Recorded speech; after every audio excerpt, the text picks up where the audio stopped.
Hello everyone, my name is Dr. Amit Vats. Today I will discuss Taylor theorem and Laurent theorem. Taylor की series and Laurent series. Taylor की series जैसा कि हम जानते हैं, हमने इंजीनियरिंग मैथमेटिक्स 1 में भी पढ़ी और इंजीनियरिंग मैथमेटिक्स 1 में एक रियल फंक्शन के लिए टेलर सीरीज हुआ करती थी। लेकिन यहाँ पर जो हम टेलर की सीरीज पढ़ेंगे, जिसे हम डिस्कस करेंगे, वो कॉम्प्लेक्स वेरिएबल फंक्शन के लिए है। कॉम्प्लेक्स वेरिएबल फंक्शन की जैसे ही बात आती है तो पहले फंक्शन का एनालिटिक होना ज़रूरी होता है। अगर फंक्शन एनालिटिक है तो ही टेलर की सीरीज का एक्सपेंशन किया जा सकता है। तो एक बार इसके स्टेटमेंट को समझते हैं। प्रूफ हमें करने की आवश्यकता नहीं है, क्योंकि ऑब्जेक्टिव क्वेश्चंस आएंगे तो उसी पर हम ऑब्जेक्टिव कैसे बन सकते हैं, कैसे सीरीज एक्सपेंड होती है, उसका जानना हमारे लिए ज़रूरी है। If F Z is analytic function inside a circle with centre at A. F Z कोई भी एनालिटिक फंक्शन है इनसाइड द सर्कल सी, यानी एक सर्किल सी है। इस सर्किल सी के अंदर फंक्शन का एनालिटिक होना जरूरी है और इस सर्किल का जो सेंटर है वो ए है। ए सेंटर के सर्किल के साथ फॉर ऑल जेड, जेड की सभी वैल्यू के लिए, इनसाइड सी, यानी सी के अंदर फंक्शन का एनालिटिक होना जरूरी है। अगर हम कोई भी एक रीजन लें जिसमें कि सी बाउंड्री हो, सेंटर ए हो और इस तरीके से एक सर्कल बना हो इनसाइड, तो हम देख पा रहे हैं कि जो फंक्शन एफ जेड है वो बराबर होता है f of a plus z minus a into f dash a plus z minus a का whole square upon factorial two f double dash a plus z minus A to the power N upon factorial N F n a plus up to and so on. अगर आपको याद हो तो Taylor theorem हमने जब real function के लिए पढ़ी तो तब एक्स में फंक्शन होता था ए के अबाउट एक्सपेंशन, उसको भी हम इसी तरीके से लिखते थे और उसे हमने डिफरेंट तरीके से भी लिखा, कहीं एच पावर में, कहीं एक्स की पावर में, कहीं एक्स माइनस ए की पावर में, हमने उसे अलग अलग तरीके से लिखा था। यहाँ पर भी जो फंक्शन का एक्सपेंशन हुआ है यूजिंग टेलर थ्योरम, वो जेड माइनस ए की पावर में हुआ है। जेड माइनस ए की पावर इंक्रीज होती जा रही है, फंक्शन के डेरिवेटिव निकलते जा रहे हैं, तो हमारे पास एक टेलर थ्योरम बनकर आएगी। इसको अगर हम शॉर्ट में लिखना चाहें तो F Z equals to A N एक कांस्टेंट है, Z minus A to the power N. This is the power series. Students, जैसे कि पहले भी हमने डिस्कस किया, ये जो सीरीज है ये पावर सीरीज के नाम से जानी जाती है। Power series. यहाँ पर जो ए एन होता है वो f n upon factorial n हो गया। F n a is nth derivative at z equals to a. इसका मतलब ये है कि फंक्शन का n टाइम डेरिवेटिव और उसमें हमें z की जगह पर a रखना है। जैसे कि आप फिगर में देख रहे हैं, मैंने एक सर्किल के अंदर एक दूसरा सर्किल ले रखा है। अगर हम देखें तो दोनों का सेंटर जो है वो कॉमन है। z यहाँ पर लाई करता है लेकिन w यहाँ पर लाई करता है। इस फिगर में हम देख पा रहे हैं कि जो C1 सर्किल है वो एक छोटा सर्किल है और जो C सर्किल है वो एक बड़ा, एक लार्ज सर्किल है। इसमें अगर देखें तो Z से A तक की जो डिस्टेंस है वो छोटी होगी और W से A तक की जो डिस्टेंस है वो बड़ी होगी। जब हम इस थ्योरम को प्रूफ करते हैं तो इसके प्रूफ करने का हमारा तरीका क्या रहता है, एक बार थोड़ा सा मैं उसको डिस्कस करूँगा। वो तरीका होता है 1 अपॉन W माइनस जेड को लेकर के चलते हैं और फिर इसमें से हम जो W माइनस जेड है उसमें A प्लस और A माइनस कर देते हैं। दो पेयर बनते हैं, Z minus W minus A एक डिस्टेंस की फॉर्म में आएगा, Z माइनस A एक दूसरी डिस्टेंस की फॉर्म में आएगा। हम इस फिगर में देख पा रहे हैं कि Z से A तक की जो डिस्टेंस है और W से A तक की जो डिस्टेंस है उसमें डब्लू माइनस ए बड़ा है और जेड माइनस ए छोटा है। यानी हम ये देख पा रहे हैं कि जेड माइनस ए की जो डिस्टेंस है वो डब्लू माइनस ए से छोटी रहती है, डब्लू माइनस ए तक की डिस्टेंस बड़ी होती है। यानी अगर मैं इन दोनों को डिवाइड कर दूं तो ये हमेशा लेस देन 1 होना चाहिए। मैं ये कहना चाहता हूँ कि यहाँ पर हमने ये देखा कि हमेशा जेड माइनस ए छोटा होगा, डब्लू माइनस ए बड़ा होगा, यानी ये जो वैल्यू है Z upon W always less than equals to 1, इसका हमेशा लेस देन इक्वल्स टू 1 होना जरूरी है।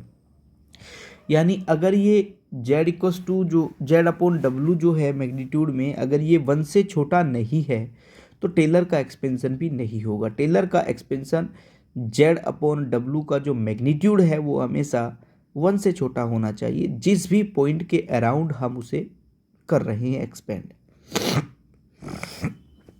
जैसा कि हम ऑलरेडी पढ़ा हमने कि टेलर थ्योरम से मैक्लॉरिन थ्योरम भी बनाई जाती है और ये फिक्स पॉइंट पर एक्सपेंशन होता है। यानी फिक्स पॉइंट का expansion about Z equals to 0। Fix point मतलब जेड इक्वल्स टू 0 के अबाउट एक्सपेंशन हमेशा जेड इक्वल्स टू 0 के अबाउट ही होगा। तो F Z equals to F of 0 plus Z F dash 0 plus up to and so on Z to the power N upon factorial N F N 0 plus up to and so on. This is the expansion of the function fz in power of z at the fixed point z equals to 0। z equals to 0 पर ये z की power में expansion कहलाता है और इस theorem को Maclaurin theorem कहा जाता है। This is the Maclaurin theorem. Maclaurin एक मैथमेटिशियन हुए जिन्होंने की एक्सपेंशन फिक्स पॉइंट के ऊपर किया। तो यानी इस तरीके से हम अपनी थ्योरम टेलर थ्योरम को देख पाते हैं। स्टूडेंट्स, नेक्स्ट जो थ्योरम है हमारी वो है लोरेंट सीरीज। लोरेंट सीरीज ने क्या कहा, सेम डेफिनेशन है। मान लीजिए एफ जेड मेरे पास कोई भी एनालिटिक फंक्शन है inside and on the boundary of annular region. Annular region मतलब एक दो ऐसे रिंग जो इंटरसेक्ट करते हैं, आपस में कंट्रेंसिक होते हैं, वो एक रीजन R है, bounded by the circles C1 and C2। यानी सेम सेंटर वाले दो सर्किल हैं with radii R1 and R2। उनकी जो रेडियस है R1 एंड R2 हैं और इट इज़ क्लियर दैट कि R1 बड़ा होगा और R2 छोटा होगा। R1 हमेशा बड़ा होगा, R2 छोटा होगा, यानी एक रेडियस जो बड़ी रेडियस है वो R1 है। Having the same centre A, और दोनों सेम सेंटर A रखते हैं। Then for all value of Z in region R. यानी आप इसको समझिए एक बार, ये मेरे पास एक रीजन है, एक सर्किल C1 है, दूसरा सर्किल C2 है, दोनों का सेंटर कॉमन है, लेकिन एक की रेडियस को मैंने R1 कहा, R1 बड़ी रेडियस है और R2 छोटी रेडियस है। यानी जो हम रीजन ले रहे हैं वो इसके बीच का रीजन ले रहे हैं। अब इस रीजन में देखिए एक डिस्टेंस Z है और एक डिस्टेंस W है। W always greater than Z, यानी W तक की जो डिस्टेंस है वो बड़ी है और Z तक की डिस्टेंस छोटी है। यानी फिर वही कंडीशन बन के आती है कि W minus a is greater than Z minus a, यानी Z minus a upon W minus a is less than 1। ये हमेशा ही लेस देन 1 होना चाहिए, तभी ये थ्योरम लग पाएगी। अगर हम इस थ्योरम का एक्सपेंशन देखें तो इस थ्योरम के अंदर दो पार्ट आते हैं। पहला, F Z equals to A N Z minus A to the power N, यानी जेड की पॉजिटिव पावर, जेड की इंक्रीज पावर होती चली जा रही है। लेकिन यहाँ पर देखें तो जेड की निगेटिव पावर है, यानी हर टर्म में जेड निगेटिव हो जाता है, जेड की पावर निगेटिव हो जाती है। और अगर जेड की पावर निगेटिव हो जाती है तो यानी इसका मतलब ये हुआ कि टेलर थ्योरम में कोई भी सिंगुलर पॉइंट नहीं होता। सिंगुलर पॉइंट मतलब एक ऐसा पॉइंट जिस पर कि फंक्शन की वैल्यू एग्जिस्ट ना करती हो। लेकिन जैसे ही लॉरेंट की बारी आई, क्योंकि जेड अपॉन में आ रहा है तो उसमें कुछ टर्म्स ऐसी आएंगी जिस पे कि फंक्शन के पोल एग्जिस्ट करेंगे, या मैं ये कहूँ कि फंक्शन के सिंगुलर पॉइंट हो सकते हैं। ये जितना जेड का निगेटिव वाला पार्ट उसके अंदर ऐड किया जाता है, इसके बिना लॉरेंट की सीरीज नहीं होती। इसीलिए इसको principal part of Laurent series कहा जाता है। यानी लॉरेंट सीरीज का ये प्रिंसिपल पार्ट है। जब तक ये पार्ट उसके अंदर नहीं होगा सीरीज लॉरेंट नहीं होती, टेलर हो जाती है, क्योंकि टेलर सीरीज में जेड की पावर ऊपर आती है। आप फर्स्ट पार्ट को देख रहे हैं, ये जो इतना पार्ट है ये टेलर का पार्ट है। यानी अगर बी एन, सभी बी एन, यानी B1 की वैल्यू, B2 की वैल्यू, B3 की वैल्यू, Bn की वैल्यू, अगर सभी Bn 0 के बराबर हो जाए तो लॉरेंट सीरीज ही टेलर हो जाती है। यानी टेलर और लॉरेंट दोनों एक ही थ्योरम में, एक ही इक्वेशन में, एक ही एक्सपेंशन में आपको नजर आएंगे। जहां पर z की पावर पॉजिटिव होंगी वो टेलर सीरीज के पार्ट होते हैं, और जब z की निगेटिव पावर आनी शुरू हो जाए हैं तो वो लॉरेंट के पार्ट बन जाते हैं। और अगर z की निगेटिव पावर वाली टर्म्स हमारे एक्सपेंशन में आ गई हैं तो लॉरेंट का प्रिंसिपल पार्ट कहलाता है, क्योंकि वही मुख्य पार्ट है। अगर वो उसमें नहीं होगा तो हमारी सीरीज लॉरेंट की जगह टेलर हो जाती है। तो स्टूडेंट्स, बहुत ही इंपॉर्टेंट डेफिनेशन है ये, इसको आप समझिए एक बार कि अगर ऑल बी एन 0 हो गए हैं तो फिर लॉरेंट सीरीज टेलर सीरीज बन जाती है। सभी वैल्यू के लिए B N 0 for all, then Laurent series convert in Taylor series. तो लॉरेंट सीरीज ही कन्वर्ट हो जाती है टेलर सीरीज में, जैसा कि आपने यहाँ समझा। लेकिन इस बात को आप ध्यान रखिएगा कि W माइनस ए हमेशा बड़ा होता है, Z माइनस ए छोटा होता है। यानी इसका रोल कैसे आपको समझ आएगा मैं अभी आपके साथ डिस्कस करूंगा। W एक कांस्टेंट है, कोई पॉइंट है, ए वो सेंटर है उस सर्किल का, दोनों की, जो कि दो सर्किल आपस में बनाए गए थे। जेड एक वेरिएबल है, और यहाँ पर आप देखेंगे कि जो हमारी डिस्टेंसेज हैं वो किस तरीके से बन रही है। अब यदि आपको एक्सपेंड करना है फंक्शन को, टेलर सीरीज का एक्सपेंशन करना है, लॉरेंट सीरीज का एक्सपेंशन करना है, तो उसका एक वर्किंग रूल है। उस वर्किंग रूल से अगर हम चलें तो ईजिली अपनी प्रॉब्लम को सॉल्व कर सकते हैं। क्या है वो वर्किंग रूल, एक बार उसको समझते हैं। वर्किंग रूल ये है, सबसे पहले आप अपनी प्रॉब्लम जो भी दी गई है, जिसका भी हम एक्सपेंशन चाहते हैं टेलर या लॉरेंट से, उसको सबसे पहले आप पार्शियल फ्रैक्शन कर लीजिए। यानी आपने फंक्शन एफ जेड के पार्शियल फ्रैक्शन किए। जैसे ही पार्शियल फ्रैक्शन आपके हो जाएंगे तो आप इस कंडीशन को लेंगे कि मोड जेड लेस देन 1 होना चाहिए। यानी जो वेरिएबल जेड जिसके अराउंड एक्सपेंशन हो रहा है वो हमेशा लेस देन 1 रहे। कैसे समझेंगे आप इसे, मैं एक न्यूमेरिकल में लगाऊंगा तो आपको ईजिली समझ आ जाएगा। और उसके बाद जैसे ही मोड जेड लेस देन 1 वाली कंडीशन हो जाए तो आपके पास बाइनोमियल थ्योरम बन जाएगी। यानी इन दोनों में से कोई थ्योरम बन के आने वाली है, या तो 1 प्लस एक्स की पावर माइनस 1 का एक्सपेंशन होगा, या तो 1 माइनस एक्स की पावर माइनस 1 का एक्सपेंशन होगा। यानी दोनों एक्सपेंशन में से कोई एक एक्सपेंशन बन के आएगा, and right in summation form. उसके बाद आपको क्या करना है, टोटल आंसर, चूंकि एक्सपेंशन हो चुका होगा, उस एक्सपेंशन को अगर आप चाहें तो समीशन की फॉर्म में वापस लिख सकते हैं। जैसे आप उसे समीशन की फॉर्म में लिखेंगे तो आपकी सीरीज का एक परफेक्ट जो एक्सपेंशन है वो आपको मिल जाएगा। मे भी हो सकता है उसमें प्रिंसिपल पार्ट भी आया हो, यानी जेड की पावर निगेटिव्स भी आई हो तो लॉरेंट का एक्सपेंशन हो जाएगा। और अगर सारे बी एन की वैल्यू 0 है, यानी कोई भी टर्म उसमें इस टाइप की नहीं है जिसमें कि जेड अपॉन में आता है, यानी जेड की पावर निगेटिव होती है, तो फिर वो जो सीरीज़ कहलाती है वो लॉरेंट नहीं होगी, वो सीरीज टेलर सीरीज हो जाती है।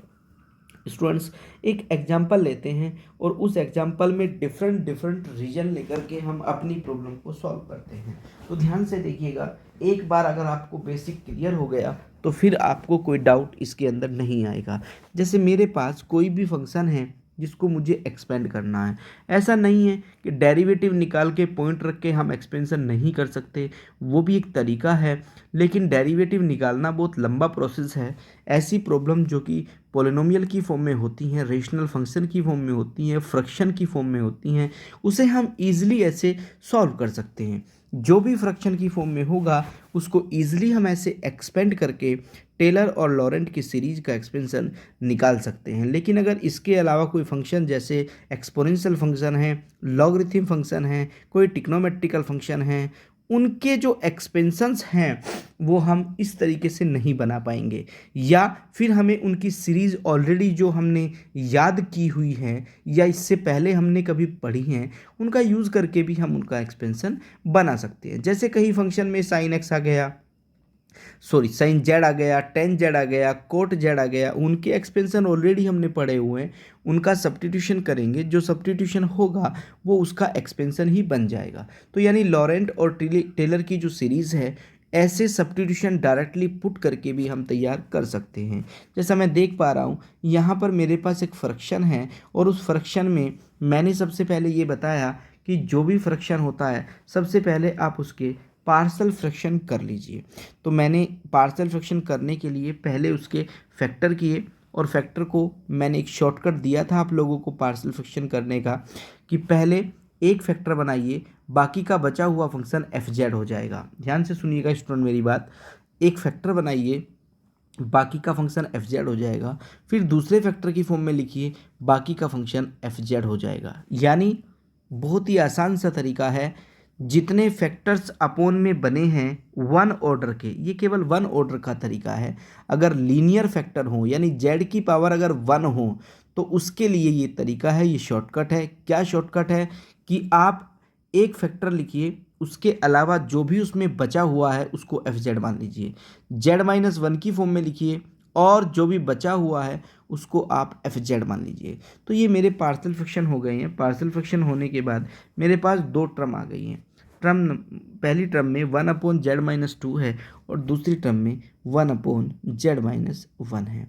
स्टूडेंट्स ध्यान से देखिएगा, अगर मैं अपने पहला लॉजिक आपके सामने रख रहा हूँ, बहुत ही इंपॉर्टेंट लॉजिक है, आपको क्लियर हो जाना चाहिए। एक बार में अलग फिगर बनाऊंगा, फिर इस फिगर में आपको समझाऊंगा। स्टूडेंट्स पहला जो रीजन है वो मेरे पास mod Z less than one है। अगर मैं पहले रीजन की बात करूँ तो इसका मतलब ये है कि मेरे पास एक सर्किल है जिसकी रेडियस वन है, यानी जो जेड है वो मैक्सिमम यहीं तक आ सकता है, यानी जेड इसके कहीं इनसाइड होगा। मान लीजिए कि मेरा जेड यहाँ पर है क्योंकि इसका सेंटर ओरिजिन है, यानी ए की वैल्यू तो जीरो हो गई है, लेकिन जेड वेरिएबल यहाँ पर कहीं है। बट मैं अगर अपने फ्रैक्शन में देखूँ तो मेरे फ्रैक्शन में यहाँ पर जेड माइनस टू है, यानी अगर टू देखूँ तो जेड माइनस डब्लू होता है, यानी डब्लू जो है मेरा वो टू है। तो टू को देखूँ तो टू यहाँ पे कहीं होना चाहिए। तो अगर मैं देखूँ तो जेड इक्वस टू टू यानी यहाँ पर आ रहा है, तो ये मेरा डब्लू कहलाता है। तो ये वैल्यू डब्लू की है। अब आप देख पा रहे हैं कि डब्लू बड़ा है, ये लेंथ डब्लू की है और ये लेंथ जेड की है। ऐसा ही टेलर और लॉरेंट ने कहा था कि इस पॉइंट ए से लेकर के ये ए हो गया है, ये डब्लू हो गया है, ये जेड हो गया है, यानी ए से लेकर के डब्लू तक की जो डिस्टेंस है वो बड़ी और ए से लेकर के जेड तक की जो डिस्टेंस है वो छोटी होनी चाहिए। तब ये कंडीशन ऐसी बनेगी कि मेरे पास जेड माइनस जीरो अपॉन डब्लू माइनस जीरो का मॉडुलस लेस देन वन हो जाएगा, यानी ये कंडीशन बन के आ जाएगी। तो मुझे हमेशा इसी कंडीशन पर काम करना है। तो इसका मतलब ये हुआ, यानी ये कंडीशन टेलर थ्योरम से बनी हुई है। तो टेलर थ्योरम के अकॉर्डिंग मैं देखूं तो स्टूडेंट ध्यान दीजिएगा, इस फिगर में यहाँ पर जो फिगर मैंने बना रखी है, इस फिगर में अगर आप देखें तो यहाँ पर ये लेंथ बड़ी है और ये लेंथ छोटी है, यानी मुझे क्या करना है, मुझे mode Z less than one करना पड़ेगा। यानी जो लेंथ बड़ी है वो कांस्टेंट है। हमेशा इसको छोटा करने के लिए जो भी बड़ा पार्ट होगा हम उसको कॉमन निकाल के बायनोमियल एक्सपेंशन करेंगे। मेरी बात को ध्यान से सुनिएगा स्टूडेंट्स, जो भी बड़ा पार्ट होगा, अगर W से A तक की डिस्टेंस बड़ी है तो मैं उसको कॉमन निकालूंगा, अगर Z से A तक की डिस्टेंस बड़ी है तो मैं उसको कॉमन निकालूंगा अपने फैक्टर में से। जो मेरा फ्रैक्शन आया है, जो मैंने फैक्टर बना रखा है, मैं उसमें से उसी को कॉमन निकाल के एक्सपेंशन करूंगा। जैसे यहाँ पर देखें तो क्योंकि W बड़ा है तो मैंने इसमें से 2 को कॉमन निकाला। जैसे ही मैं 2 को कॉमन निकालूंगा तो ये 1 माइनस जेड बाई टू हो जाएगा, यानी binomial expansion 1 minus Z by two की पावर माइनस वन हो गया है। तो ये बाइनोमियल एक्सपेंशन की फॉर्म में आ गया है। इसी तरीके से अगर हम इसको देखें तो ये जेड -1 यानी z इक्वल्स टू 1 बनेगा। इसका मतलब है W1 है, तो W1 का मतलब हुआ कि डिस्टेंस यहाँ तक हो गई है बाउंड्री तक, बट z तो इनसाइड है क्योंकि वो तो लेस देन दिया है, उसमें तो लेस देन 1 है, तो z तो अंदर होगा, W बाउंड्री पर होगा। तो z चूंकि अंदर की तरफ है और W बाउंड्री पर है, तो बड़ा हो जाता है a से लेकर के W, यानी W बड़ा है, तो मुझे इसमें भी कांस्टेंट यानी W को बाहर निकालना होगा। W मेरा -1 हो गया है, तो यानी इसको मैं यहाँ से देखूँ तो इसमें से मैं -1 को कॉमन निकाल सकता हूँ। मैंने जैसे ही -1 को कॉमन निकाला तो ये प्लस हो गया और ये 1 - z यानी 1 - z की पावर -1 बन गई है। तो स्टूडेंट्स दोनों में बाइनोमियल सीरीज को लगाया जा सकता है। कैसे? पहला एक्सपेंशन -1/2, बाइनोमियल जब लगाऊंगा तो 1 - x की पावर -1 हो गई है, यानी सारे साइन प्लस होने हैं और वो सीरीज़ ये है। इसी तरीके से 1 - z की पावर -1 यानी मैं उसे ऐसे ओपन कर सकता हूँ। अगर मैं चाहूँ तो इसको समीशन की फॉर्म में लिख सकता हूँ। इसका जो समीशन बनेगा वो ये होगा कि n वेरी इक्वल्स टू 0 से लेकर के इन्फिनिटी, यानी फर्स्ट टर्म में अगर 0 रखूँ तो 1 आएगा, 1 रखूँ तो z/2 आएगा, 2 रखूँ तो z²/2² आएगा, और इस तरीके से मैं इसे लिख सकता हूँ। सिमिलरली अगर 1 + z को देखें तो z की पावर n है, n 0 टू इन्फिनिटी, यानी ये मेरे पास एक समीशन की फॉर्म बन गई है। जैसा कि मैंने बताया था कि सबसे पहले आप अपने पार्शियल फ्रैक्शन करिए, पार्शियल फ्रैक्शन करने के बाद रीजन को चेक करिए कि less than mode z less than 1 हो रहा है क्या। अगर ये है तो कॉमन उसी तरीके से निकालना है। बाइनोमियल थ्योरम का यूज़ कीजिए यानी एक्सपेंशन कीजिए और फिर उसको समीशन की फॉर्म में लिख दीजिए। This is the process for solve the problem. अब इसमें आप देख रहे हैं दोनों टर्म में कहीं पर भी z की निगेटिव पावर नहीं आई। अगर निगेटिव पावर नहीं आई है, पॉजिटिव पावर है सारी, यानी दिस इज़ टेलर थ्योरम। ये टेलर थ्योरम का एक्सपेंशन है, ये लॉरेंट सीरीज नहीं है, क्योंकि जब z की कोई निगेटिव पावर आ जाती है तो उसे हम लॉरेंट सीरीज का एक्सपेंशन यानी लॉरेंट सीरीज का एक्सपेंशन कहते हैं। स्टूडेंट्स एक और एग्जांपल में, इसी एग्जांपल में मैं दूसरा रीजन लेता हूँ।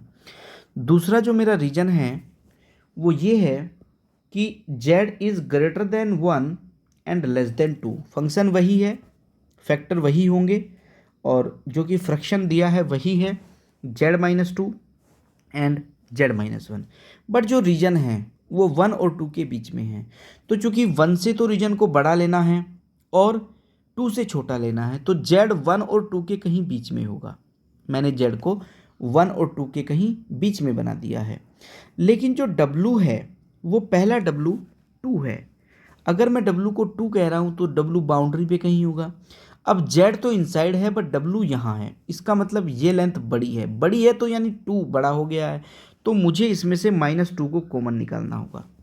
-2 जैसे ही कॉमन निकालूंगा तो 1 - z/2 हो जाएगा। सिमिलरली दूसरे फैक्टर में देखूं तो w1 है, w1 है तो इसका मतलब इस बाउंड्री पर कहीं होगा, w1 है तो इस बाउंड्री पर होगा, z इस बाउंड्री से बड़ा है, अंदर की तरफ है, यानी इस बार अगर देखें तो पहली बार ऐसा हुआ है कि z वाली लेंथ बड़ी हो गई है और w वाली लेंथ छोटी, यानी अब आपको z को कॉमन निकालना होगा।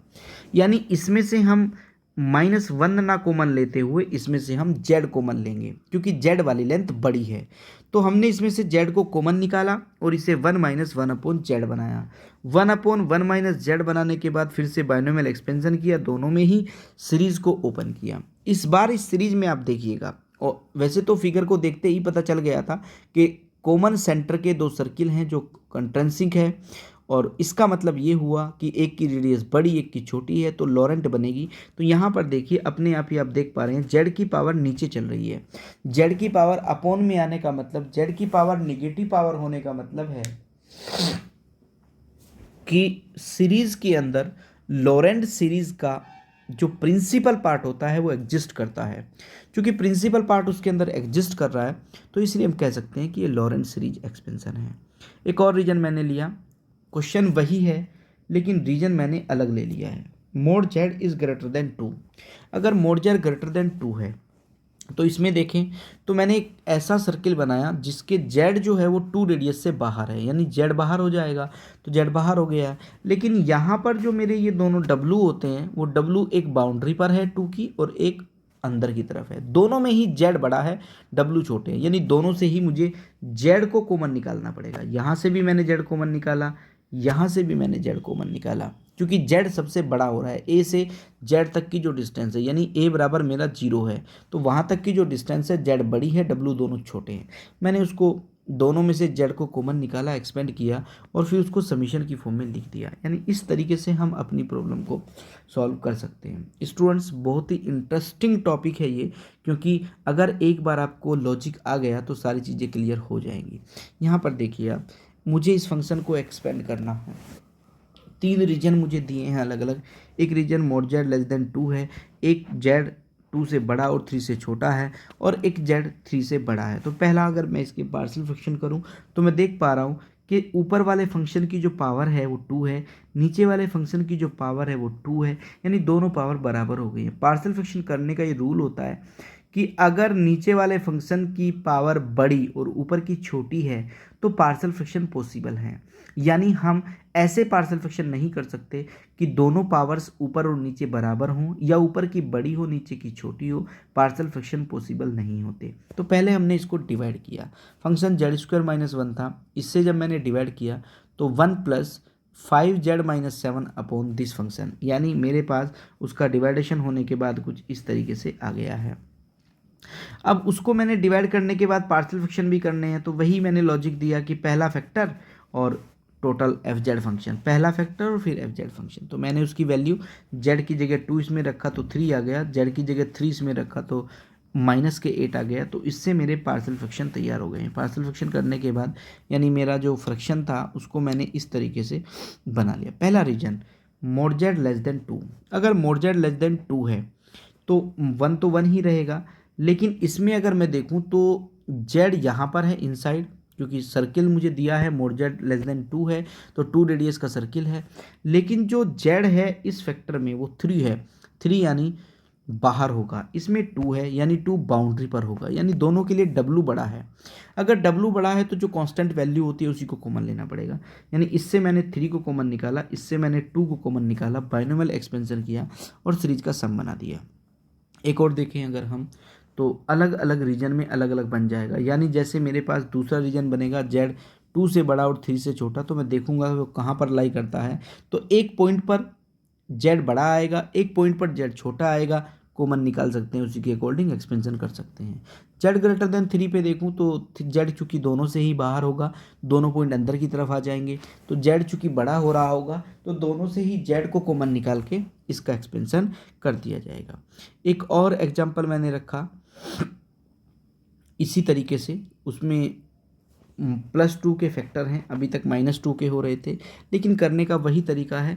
मैंने उसके पार्शियल फ्रैक्शन किए और इस तरीके से देखा, तो अब मैं देख पा रहा हूँ कि जो पहला रीजन है मोड जेड लेस देन 2, तो उसमें 2 रेडियस का सर्कल है, लेकिन जो दोनों ही पॉइंट हैं वो एक -2 है और एक -3 है, और जेड तो इनसाइड है, इसका मतलब दोनों पॉइंट बाहर हैं। दोनों पॉइंट बाहर होने का मतलब यानी मुझे दोनों रीजन से ही, दोनों फ्रैक्शन से ही कांस्टेंट को कॉमन निकालना होगा। तो मैंने कांस्टेंट को कॉमन निकाला, एक्सपेंड किया और फिर उसको सीरीज की फॉर्म में लिख दिया है। सिमिलरली अगले रीजन में देखूं तो वही कंडीशंस बन रही हैं, एक में जेड अंदर आ रहा है, एक में जेड बड़ा हो रहा है, एक में जेड छोटा हो रहा है, यानी जिसमें डब्लू बड़ा है उसमें से डब्लू को कॉमन निकालेंगे, जिस फ्रैक्शन में जेड बड़ा है उसमें से जेड को कॉमन निकालेंगे और कॉमन लेने के बाद उसको एक्सपेंशन ईजिली कर दिया जाएगा। यानी हमें बस केवल ये चेक करना है कि हमारा जो पॉइंट है उसमें मोड जेड लेस देन 1, यानी ये कंडीशन बन रही है कि नहीं, यानी कहने का मतलब है जेड माइनस ए अपॉन डब्लू minus a always less than 1 होना चाहिए। स्टूडेंट्स, मैंने एक और एग्जांपल यहाँ रखा जो थोड़ा सा अलग है। कभी कभी ऐसा होता है कि जिस रीजन के अराउंड हम करते हैं उस रीजन में सेंटर चेंज हो जाता है, यानी इसका सेंटर देखिए आप 1 पर है और रेडियस 2 से छोटी है। तो अगर इसको देखें तो जेड -1 लेस देन 2 है, इसको हमें थोड़ा सा कंपेयर करने में प्रॉब्लम आती है।